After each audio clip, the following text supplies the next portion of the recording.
E aí galera, tamo aí pra mais um vídeo, hoje review do episódio 8 de Dororo. Já chega descendo o like, se você ainda não é inscrito, aproveita pra se inscrever. E tem também o sininho, tá tocando aí pra você também ativar e receber as notificações, porque tem vídeo todo dia aqui no canal e review semanal de Dororo também. Vamos lá falar sobre esse episódio. Primeira coisa que eu queria falar é sobre o demônio, porque é uma das coisas que eu mais gosto em Dororo, as referências folclóricas que ele traz com esses demônios e a oportunidade que ele traz, né, pra gente que é de fora, poder conhecer um pouco mais do mundo do Japão, e não só com o próprio folclore em si, mas o folclore atrelado à própria história do Japão em si. E esse demônio também traz um pouco disso e com certeza agrega um pouco mais de conhecimento, com algumas curiosidades, né? Eu até acho interessante que a gente procure o nome do demônio antes da gente ver o episódio, algo que eu vou tentar experimentar fazer no episódio seguinte, do episódio que vem, se eu me lembrar, mas pesquisando depois que o episódio acabar também vale, também enriquece de qualquer forma, porque eu acho que procurando antes, a gente lendo um pouco mais sobre o demônio, a gente tenta pescar depois durante o episódio, enquanto a gente assiste pela primeira vez algumas das referências. Mas obviamente, né, que o contrário também funciona, porque a gente acaba voltando no episódio para tentar pegar as referências de qualquer forma.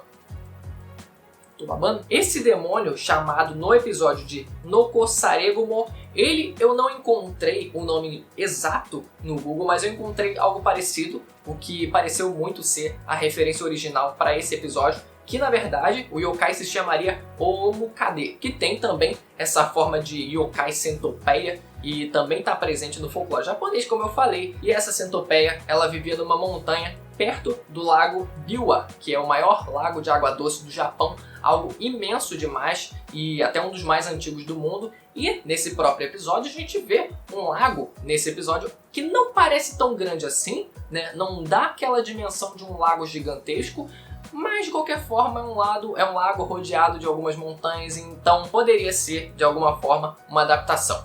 Essa centopeia, ela chega a enfrentar dragões e até mesmo consegue derrotar esses dragões na mitologia, mas ela é derrotada por um homem, por um herói que usa um arco e flecha. Então é muito curioso porque o próprio Hyakkimaru, ele usa um arco e flecha nesse episódio para tentar, pelo menos, derrotar essa centopeia. Não é exatamente igual à história original, mas tem algumas semelhanças, né? Nem o nome é exatamente igual, mas tem algumas semelhanças que funcionam durante o episódio. Só gostei que, né, sendo baseado nessa história mesmo, né, porque eu não encontrei o nome original, então acredito que seja nisso mesmo, que o lago ele poderia ser mais bem apresentado como algo gigantesco e tal, poderia ser mais bem especificado, até mesmo uma tal de uma ponte, que é bem clássica, é bem representada, é bastante representada nessa mitologia também, né, que não foi colocada nesse episódio.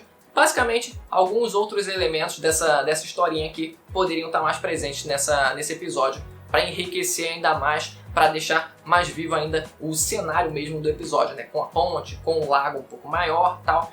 Enfim, basicamente, nesse episódio, né, resumindo, temos o Hyakkimaru e a Dororo, eles indo para mais um local tentar arrumar dinheiro em troca de trabalho, em troca de derrotar algum demônio, resolver algum caso e, de quebra, conseguir algum dinheiro e também, possivelmente, recuperar alguma parte do Hyakkimaru. Nesse episódio a gente vê a historinha do Saru, que ele está tentando salvar a irmã mais velha dele, né, de consideração, que está sendo colocada como oferenda para essa serpente, não, para essa centopeia, para que ela não acabe dizimando a população da vila inteira e acabe comendo mais pessoas ainda. Só que, né, por mais que as oferendas estivessem sendo feitas, a centopeia sempre voltava, ainda mais que no primeiro confronto deles com essa centopeia, ela acabou ficando enfurecida, então ela ia, que ela não ia embora mesmo, acaba ficando ainda maior e traz também uma nuvem, né, uma chuva de cinzas, por assim dizer, quando ela troca de pele, então acaba gerando essa chuva e acaba se camuflando nessa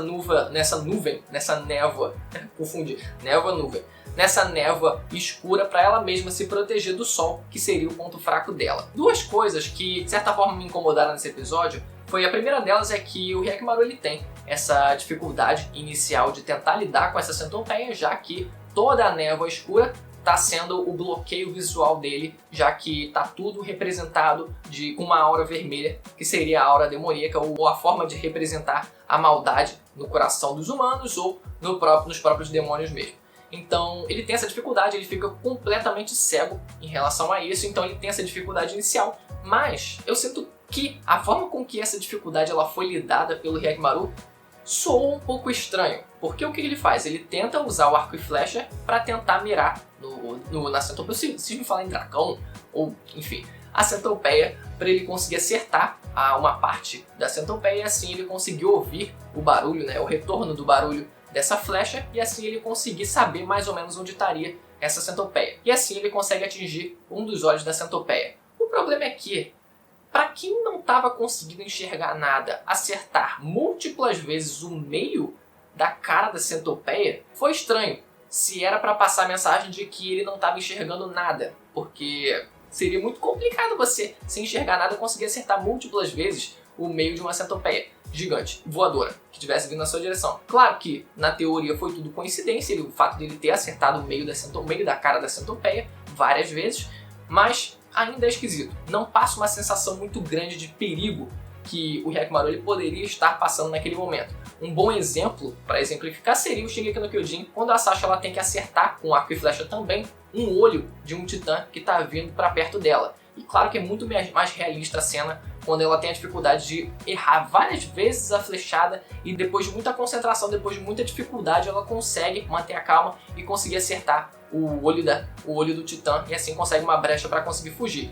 Então, claro que são situações bastante diferentes uma da outra, né? São universos diferentes, mas mesmo assim, o universo de Shingeki no Kyojin também é fantasioso e até certo ponto. Então, daria pra dizer que Shingeki no Kyojin, por exemplo, teria comunicado melhor essa dificuldade da Sasha, da personagem, em acertar a flecha de um modo mais convincente. Nesse caso, ficou um negócio meio...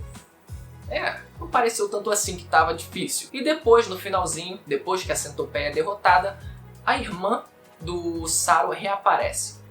Por que exatamente? Que eu me perguntei, porque as outras oferendas, né, as outras pessoas que foram mortas, né, foram comidas pela centopeia gigante, não voltaram junto dela. Então, por que ela voltou e as outras pessoas não? Cadê o narrador nessas horas para explicar esses acontecimentos, né? Porque talvez pelo fato dela ter se voluntariado para ser uma oferenda, por conta disso, talvez ela tenha voltado, talvez ela fosse a pessoa mais pura do mundo, ou a mais pura da vila, e por isso ela merecesse voltar à vida depois que a centopeia foi morta, as outras pessoas não.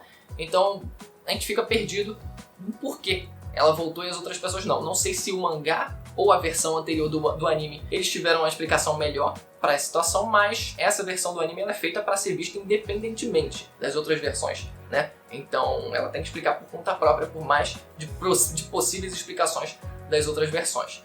Bom, essas são as minhas considerações. Foi bacana que o Hyakkimaru ele recuperou o nariz dele e agora ele consegue sentir cheiros, né? E até é o link que faz com o começo do episódio, quando a Dororo fala, tá fedendo aqui, né? Um cheiro estranho, cheiro de ovo podre. Então o Hyakkimaru, quando ele sente, a primeira coisa que ele sente é o cheiro também do ovo podre. E depois, pelo menos, ele sente o cheiro de uma flor e tal. E ele consegue falar o nome, Dororo. Bonitinho, né? A primeira palavra foi Amiu e agora Dororo. Mas esse foi o episódio, espero que você tenha gostado da análise de qualquer forma. Deixa o like se você gostou do vídeo, se inscreva no canal se você não conhece para acompanhar mais vídeos semanais de Dororo. Vídeo todo dia aqui no canal, como eu falei. Ativa o sininho para receber as notificações dos próximos vídeos. Vou ficando por aqui, até a próxima. Tchau!